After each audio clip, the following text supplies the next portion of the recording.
बड़ा दिन के बाद आइला बाबा। हाँ बच्चा का कहल जाए। ला पर धो दे। धो दा ला धो दा। और बाबा ठीक हवे? हाँ कुल बढ़िया बच्चा। उ मंगरू राम कहला क्रांति पाठ करावे के हमारे घरे। हाँ यही से आवे पड़ल है ना।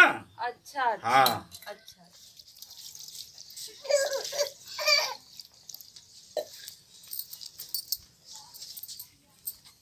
एक ठे पैरवा। अरे बाबा घरा में दो ही हिस्सा है। अच्छा तो हम अपन हिस्सा धोए। हाँ अब दूसर का वाले अपन हिस्सा धोवे। हाँ अरे बाप रे बाप दूसर का वाला वो धोई। हाँ अरे आवत ही बाबा। ये तो हिस्सा है। हाँ। अरे बाबा आवत है बराबर अपनो हिस्सा हम धोत है।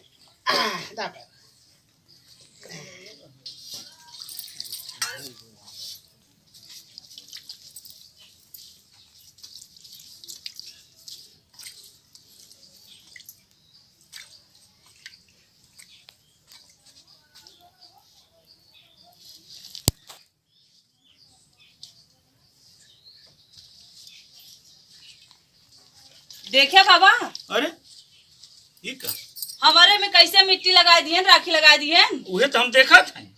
देखा तनी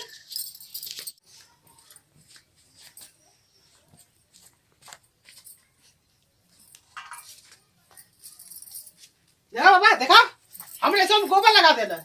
हमारे में राखी लगा रहे। इतना मेहनत से हम धोए रहे हैं हमने सब गोबर लगा देना है। अब वो बताओ अरे ले कोटी काटे हैं हमारे में। अरे देखा बाबा देखा हमने सब मार दिए देखा हमारा।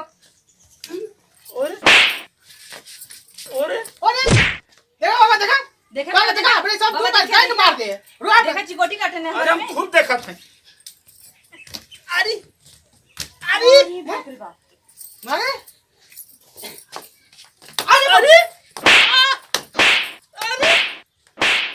देखा बाबा देखा बैठा देखा हमने अरे बैठा ना हम ना बैठो। नहीं बैठो बाबा। हम ना बैठो। बैठो अरे अरे हम ना बैठो